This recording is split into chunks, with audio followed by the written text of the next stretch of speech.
കേരളത്തിന്റെ രാഷ്ട്രീയ മണ്ഡലത്തിൽ വീണ്ടും ശബരിമല വിഷയം സജീവമാവുകയാണ്.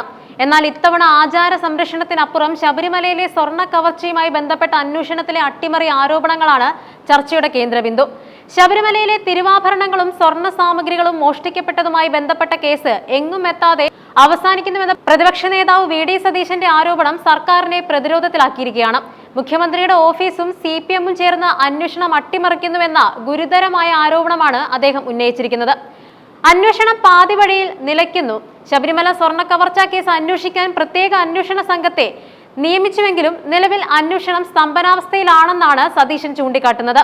കേസിൽ പ്രധാന പ്രതികളായ ആളുകളിലേക്ക് അന്വേഷണം എത്താതിരിക്കാനുള്ള ബോധപൂർവമായ ശ്രമം ഭരണകൂടത്തിന്റെ ഭാഗത്തുനിന്നുണ്ടാകുന്നുമുണ്ട്.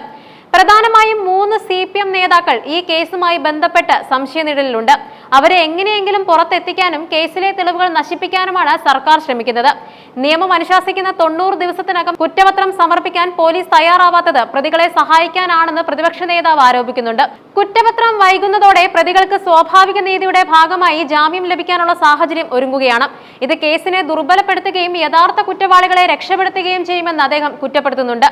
മുഖ്യമന്ത്രിയുടെ ഓഫീസിനെതിരെയുള്ള ആരോപണങ്ങൾ അന്വേഷണ സംഘത്തിന് മേൽ മുഖ്യമന്ത്രിയുടെ ഓഫീസ് കനത്ത സമ്മർദ്ദം ചെലുത്തുന്നുവെന്നതാണ് സതീശൻ ഉന്നയിക്കുന്ന ഏറ്റവും വലിയ പരാതി. പോലീസ് ഉദ്യോഗസ്ഥർക്ക് സ്വതന്ത്രമായി തെളിവുകൾ ശേഖരിക്കാൻ കഴിയുന്നില്ല. സ്വർണം മോഷ്ടിച്ചത് CPM നേതാക്കളാണെന്നും അവരെ സംരക്ഷിക്കേണ്ടത് മുഖ്യമന്ത്രിയുടെ ഉത്തരവാദിത്തമായി മാറിയിരിക്കുകയാണെന്നും പ്രതിപക്ഷ നേതാവ് പരിഹസിച്ചു. ഉന്നതരായ ഉദ്യോഗസ്ഥരെ ഉപയോഗിച്ച് തെളിവുകൾ അട്ടിമറിക്കാനും സാക്ഷികളെ സ്വാധീനിക്കാനും ശ്രമം നടക്കുന്നുണ്ടെന്നും അദ്ദേഹം കൂട്ടിച്ചേർത്തു.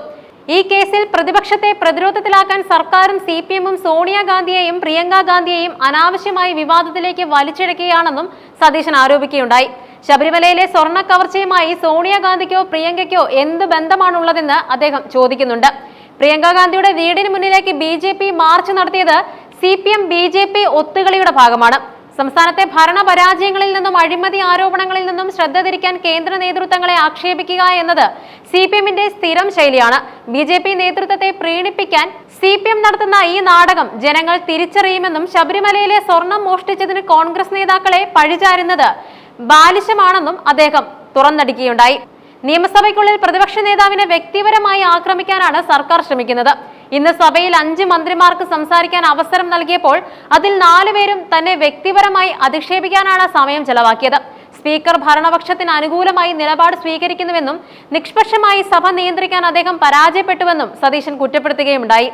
AKG സെന്ററിൽ ഇരുന്നും മന്ത്രിമന്ദിരങ്ങളിൽ ഇരുന്നും തന്നെ തേജോവധം ചെയ്യാൻ വലിയൊരു സൈബർ വിങ്ങും മറ്റു സംവിധാനങ്ങളും പ്രവർത്തിക്കുന്നുണ്ട്. എന്നാൽ ഇത്തരം വ്യക്തിപരമായ ആക്രമണങ്ങൾ കൊണ്ട് അഴിമതി മറച്ചുവെക്കാമെന്ന് സർക്കാർ കരുതേണ്ടെന്നും സതീശൻ മുന്നറിയിപ്പ് നൽകിയുണ്ടായി.